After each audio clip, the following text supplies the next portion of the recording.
नमस्कार, मी प्रशांत मनोहर सिंगनवार, राहणार भानेगाव, तालुका हातगाव, जिल्हा नांदेड येथील ग्रामपंचायत सदस्य असून माझ्या गावात भ्रष्टाचार बऱ्याच प्रमाणात झालेला आहे।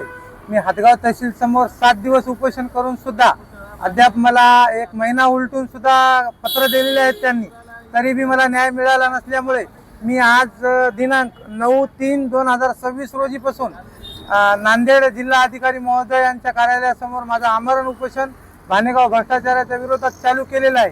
तरी मला अशी अपेक्षा आहे की जिल्हा अधिकारी महोदय माझ्या मागण्याच्या अनुषंगाने मला तात्काळ न्याय देतील आणि माझ्या उपोषणाला न्याय देतील असा मला विश्वास आहे।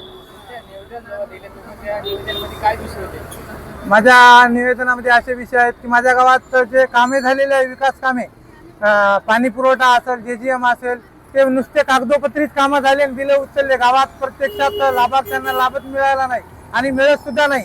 आणि उन्हाची तीव्रता एवढी वाढलेली आहे की पाणी पाणी करत आहे माणसं, तर लाखो रुपये निधी खर्च करून सुद्धा गावात पाणी पुरवठा सुरळीत नाही।